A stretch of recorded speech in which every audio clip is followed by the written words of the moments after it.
ಕೆಆರ್ಪೇಟೆ ತಾಲೂಕಿನ ಕಸಬಾ ಹೋಬಳಿಯ ಎಮ್ಮನಹಳ್ಳಿ ಗ್ರಾಮದಲ್ಲಿ ಕನ್ನಡ ಪ್ರೇಮಿ ಹಿರಿಯ ಮುಖಂಡರಾದ ಗಂಗೇಗೌಡರ ನೇತೃತ್ವದಲ್ಲಿ ಗ್ರಾಮಸ್ಥರ ಸಹಕಾರದಿಂದ ಸತತ 25 ವರ್ಷಗಳಿಂದ ನಡೆಸಿಕೊಂಡು ಬಂದಿರುವ ಕನ್ನಡ ರಾಜ್ಯೋತ್ಸವದ ಧ್ವಜಾರೋಹಣ ನೆರವೇರಿಸಿ ಮಾತನಾಡಿದರು. ಕನ್ನಡಕ್ಕೆ ತನ್ನದೇ ಆದ ಸಂಪದ್ಭರಿತ ಸಂಸ್ಕೃತಿ ಮತ್ತು ಭಾಷಿಕ ಇತಿಹಾಸವಿದೆ.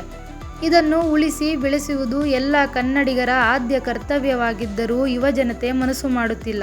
ಇಂತಹ ಸಂದರ್ಭದಲ್ಲಿ ಎಮ್ಮನಹಳ್ಳಿ ಗ್ರಾಮದ ಹಿರಿಯ ಮುಖಂಡ ಗಂಗೇಗೌಡ ತಮ್ಮ ಇಳಿಯ ವಯಸ್ಸಿನಲ್ಲೂ 25 ವರ್ಷಗಳಿಂದ ನಿರಂತರವಾಗಿ ತಮ್ಮ ಗ್ರಾಮಸ್ಥರ ಸಹಕಾರದೊಂದಿಗೆ ಕನ್ನಡ ರಾಜ್ಯೋತ್ಸವ ಆಚರಿಸಿ ಕನ್ನಡದ ಮೇಲಿನ ಅಭಿಮಾನ ತೋರಿಸುತ್ತಾ ಯುವ ಪೀಳಿಗೆಗೆ ಮಾದರಿಯಾಗಿದ್ದಾರೆ. ಕನ್ನಡ ಭಾಷೆ ಹಾಗೂ ಸಂಸ್ಕೃತಿಯನ್ನು ನಾವು ಸದಾಕಾಲ ಗೌರವಿಸಬೇಕು ಎಂದರು. ಭುವನೇಶ್ವರಿ ಭಾವಚಿತ್ರಕ್ಕೆ ಪುಷ್ಪ ನಮನ ಸಲ್ಲಿಸಿ ಮಾತನಾಡಿದ ಸಮಾಜ ಸೇವಕ ಆರ್ಟಿಒ ಮಲ್ಲಿಕಾರ್ಜುನ್, ಗ್ರಾಮೀಣ ಭಾಗದಲ್ಲಿ ಇಂದು ತಮ್ಮ ಮಾತೃಭಾಷೆ ಮೇಲೆ ಇಟ್ಟಿರುವ ಪ್ರೀತಿಯಿಂದ ಎಮ್ಮನಹಳ್ಳಿ ಗಂಗೇಗೌಡರು ನಮಗೆಲ್ಲರಿಗೂ ಸ್ಫೂರ್ತಿದಾಯಕವಾಗಿದ್ದಾರೆ. ಕನ್ನಡ ನಾಡು, ನುಡಿ, ನೆಲ, ಜಲ ಉಳಿಸಲು ನೂರಾರು ಮಹನೀಯರ ಹೋರಾಟದ ಫಲದಿಂದ ಇಂದು ನಾವೆಲ್ಲರೂ ಕನ್ನಡ ತಾಯಿಯ ಒಂದೇ ಮಕ್ಕಳಂತೆ ಜೀವನ ಸಾಗಿಸುತ್ತಿರುವುದು ಹೆಮ್ಮೆಯ ವಿಷಯವಾಗಿದ್ದರೂ ಕನ್ನಡ ನಾಡು, ನುಡಿ, ಭಾಷೆ ಉಳಿಸುವ ಹೊಣೆ ನಾಡಿನಲ್ಲಿ ಜೀವಿಸುವ ಪ್ರತಿಯೊಬ್ಬರ ಜವಾಬ್ದಾರಿಯಾಗಿದೆ. ಸರ್ಕಾರ ಸಾಕಷ್ಟು ಆದೇಶಗಳನ್ನು ಹೊರಡಿಸುವ ಮೂಲಕ ಆಡಳಿತದಲ್ಲಿ ಕನ್ನಡ ಬಳಕೆಗೆ ಆದ್ಯತೆ ನೀಡಿ ಕಾರ್ಯಯೋಜನೆಗಳನ್ನು ರೂಪಿಸಿ ಅನುಷ್ಠಾನಗೊಳಿಸಿದ್ದರೂ ಕೂಡ ಕೆಲ ಪೋಷಕರು ಪರಭಾಷೆ ವ್ಯಾಮೋಹಕ್ಕೆ ಒಳಗಾಗಿದ್ದಾರೆ.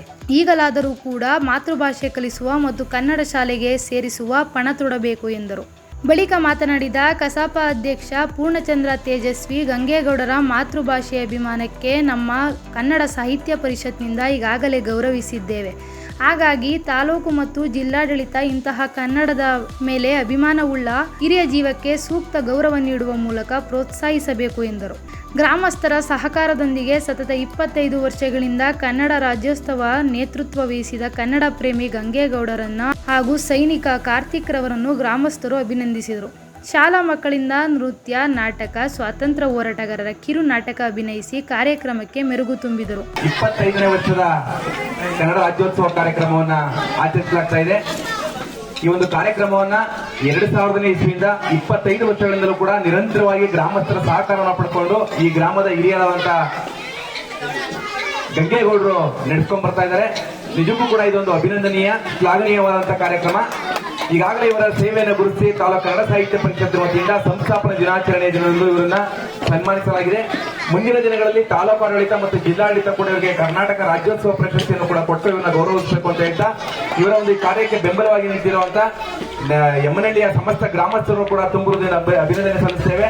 ಕಾರ್ಯಕ್ರಮದಲ್ಲಿ ಸಮಾಜ ಸೇವಕ ಆರ್ಟಿಒ ಮಲ್ಲಿಕಾರ್ಜುನ್, ಕಸಾಪ ತಾಲೂಕು ಅಧ್ಯಕ್ಷ ಪೂರ್ಣಚಂದ್ರ ತೇಜಸ್ವಿ, ಕರವೇ ಜಿಲ್ಲಾ ಅಧ್ಯಕ್ಷ ಡಿಎಸ್ ವೇಣು ಹಾಗೂ ಗ್ರಾಮಸ್ಥರು ಇನ್ನಿತರರು ಉಪಸ್ಥಿತರಿದ್ದರು.